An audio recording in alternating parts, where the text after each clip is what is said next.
कहते हैं, जब जिंदगी मुश्किलें देती है तो इंसान के भीतर छिपी ताकत भी बाहर आ जाती है। ये कहानी है सीमा की, एक साधारण सी महिला की, जिसने अकेलेपन और गरीबी के बावजूद अपने साहस और मेहनत से चमत्कार कर दिखाया। माँ, हमें बहुत भूख लगी है, कुछ खाने को दे दो। ठीक है बच्चों, तुम चिंता मत करो, मैं तुम्हारे लिए कुछ अच्छा बनाती हूँ।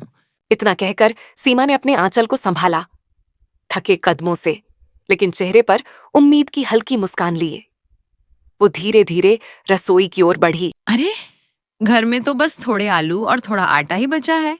अब मैं बच्चों के लिए क्या बनाऊं? अरे हाँ, समोसे बना देती हूँ। बच्चों को बहुत पसंद हैं। कितने दिनों से उन्होंने कुछ अच्छा भी नहीं खाया है। आज अगर गर्मा गर्म समोसे खाएंगे तो उनके चेहरे पर मुस्कान लौट आएगी। सीमा ने आटा गूंथा, आलू उबालकर उसमें मसाले डाले और गर्मा गर्म समोसे बना डाले। बच्चों ने समोसे खाए और उंगलियां चाटते रह गए। वाह माँ, ये समोसे तो कितने गर्मा गर्म और स्वादिष्ट हैं। बिल्कुल मजा आ गया। माँ, इतने अच्छे समोसे तो हमने कभी नहीं खाए। हम तो उंगलियां चाटते रह गए। अब तो आप रोज ऐसे ही समोसे बनाया करो ना। अगर मेरे बच्चों को इतने पसंद आए हैं तो शायद पूरे गांव को भी पसंद आएंगे। क्यों ना इन्हें बेचकर कुछ पैसे कमा लूं? बच्चों की हंसी और संतुष्टि ने सीमा के मन में नई उम्मीद जगा दी। उसे लगा जैसे उसका हुनर अब उसके बच्चों का भविष्य संवार सकता है। यह सोचकर सीमा गांव के मुखिया के पास पहुंची। मुखिया जी, मुझे आपसे कुछ पैसे उधार चाहिए। घर का खर्चा चलाना अब बहुत मुश्किल हो गया है। बच्चे बड़े हो रहे हैं, उनकी जरूरतें भी बढ़ रही हैं। मैंने सोचा है क्यों ना मैं समोसे का व्यापार शुरू करूं? अगर थोड़ी मदद मिल जाए तो शायद मैं अपने बच्चों का भविष्य संवार सकूं। सीमा, तुम्हारी नीयत साफ है और मेहनत करने का जज्बा भी तुम्हारे अंदर है। तुम्हें चिंता करने की जरूरत नहीं। मैं जरूर तुम्हारी मदद करूंगा। तुम एक नेक औरत हो और मुझे पूरा विश्वास है कि तुम अपने बच्चों का भविष्य उज्जवल बनाओगी। मुखिया जी से कुछ पैसे लेकर सीमा जल्दी जल्दी बाजार की ओर चली। वहां से उसने तेल खरीदा, आलू लिए, मैदा लिया, साथ ही अजवाइन और कई जरूरी मसाले भी। जब वह घर लौटी तो उसके चेहरे पर लंबे समय बाद उम्मीद की चमक थी।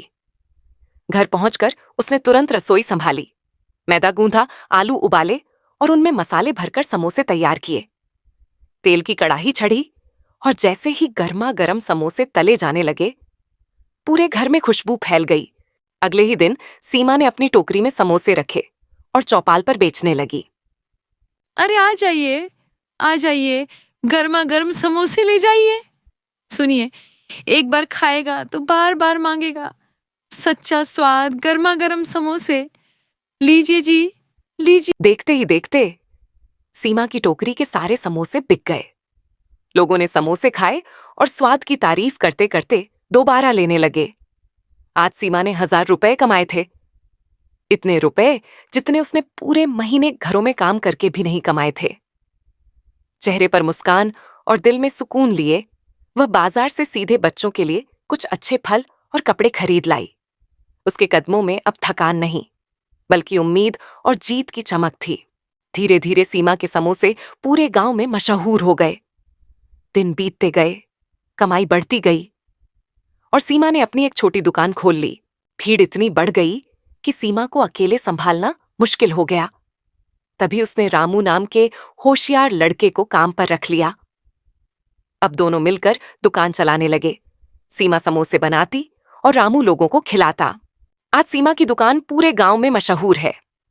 गरीबी से लड़ती उस औरत ने अपने हुनर और मेहनत से न सिर्फ अपने बच्चों का भविष्य संवारा, बल्कि यह भी साबित किया कि किस्मत उन्हीं का साथ देती है जो हार नहीं मानते। वीडियो देखने के लिए थैंक यू। लाइक करो अगर मजा आया हो, सब्सक्राइब करो ताकि मोटिवेशन मिले। मिलते हैं नेक्स्ट फन वीडियो में।